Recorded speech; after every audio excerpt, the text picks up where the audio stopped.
siya. Ang sarap ng sauce. Yan siya.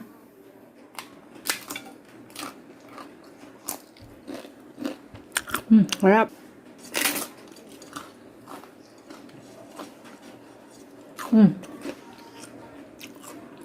Sarap. Hello, good morning everyone, and welcome to Happy Pills TV. So today, gagawa tayo ng pork tacos in garlic and mayo sauce. So tara na, simulan na natin.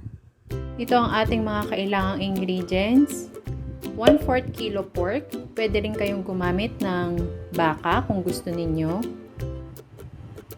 1 tablespoon finely chopped garlic, 1 tablespoon finely chopped onion, pinch of ground black pepper, pinch of salt, half of pork broth cubes, 1/2 tablespoon of oyster sauce.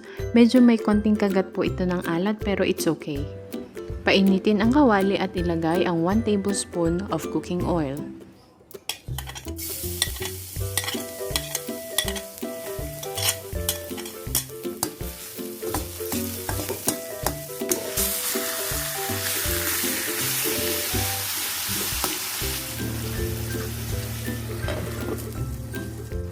Kapag nag-release na ang karne ng sarili niyang fluid at nakikita niyong bumubulak na, pakihinaan ng apoy pero kailangan bumubulak pa rin.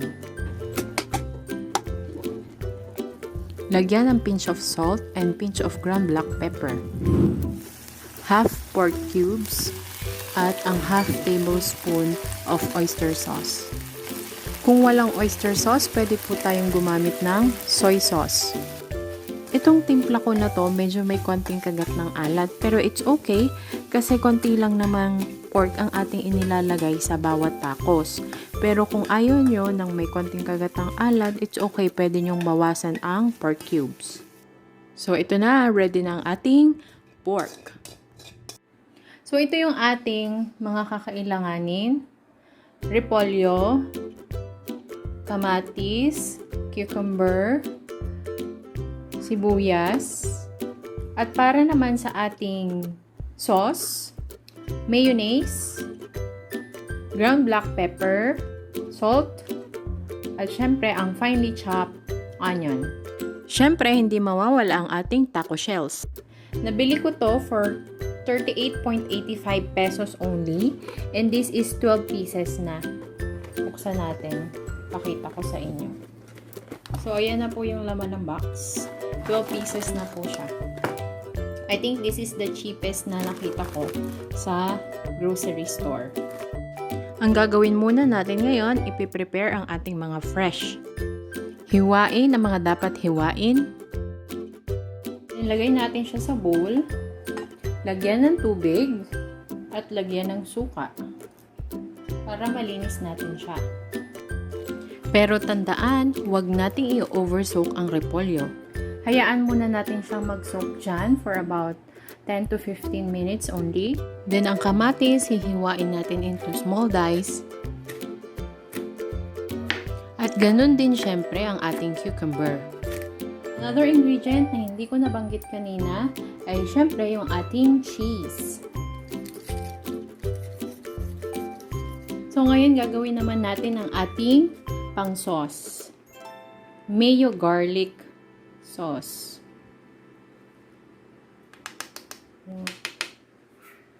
Pinch of ground black pepper, pinch of salt, then mix na. So ready na ang ating mayo garlic sauce. Ang nilagay ko dito ay 3 tablespoon of mayonnaise, then 1 tablespoon of finely chopped garlic, pinch of salt, and pinch of ground black pepper. Masarap yung mayo garlic sauce kasi yung garlic parang may konting kagat ng anghang. Kung gusto nyong mas marami pang garlic, pwede namang dagdagan pa. So ito na, ready na ang ating mga ingredients. Diced tomatoes, diced cucumber, cabbage sliced into small strips, garlic mayo sauce, our pork, ground pork, Siyempre, ang ating tacos at ang ating shredded cheese at ang ating chopped onion. So, ngayon, isa-isa na tayo maglalagay sa ating tacos. Lagyan muna natin ang karne.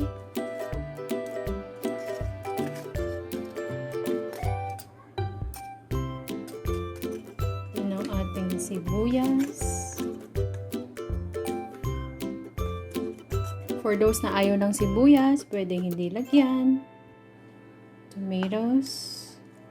Napadami ang tomatoes ko. Cucumber. Lagyan ulit natin ng pork. At ang ating repolyo.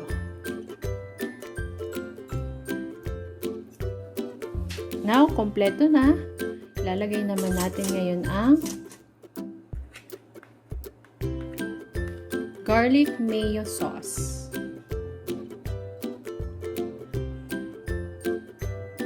Oh, teka. Bago ang garlic mayo sauce, lagyan muna natin ng cheese. Cheese muna.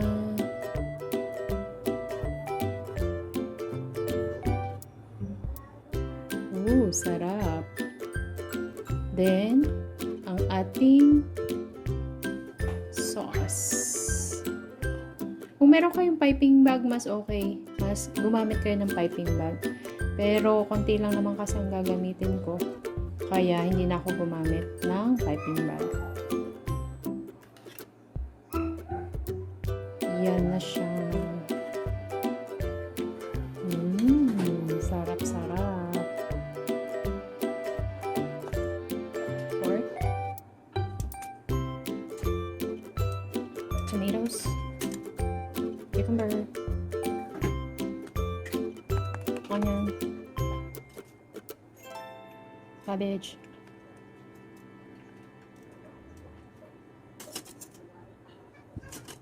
Or cheese.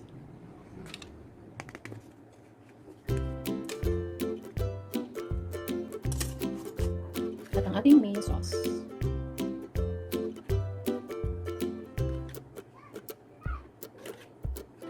Sarap. So, ito na ang ating finished product. Ang pork taco Filipino style in garlic mayo sauce. Siyempre, hindi mawawala ang taste test. Tikman natin. Ito po siya. Ang sarap ng sauce. Yan siya.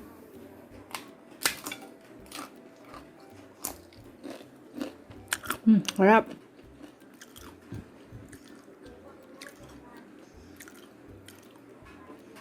Ang sarap. Actually, ito na ang dinner ko. Pero pwede rin itong pang snack, pang merienda.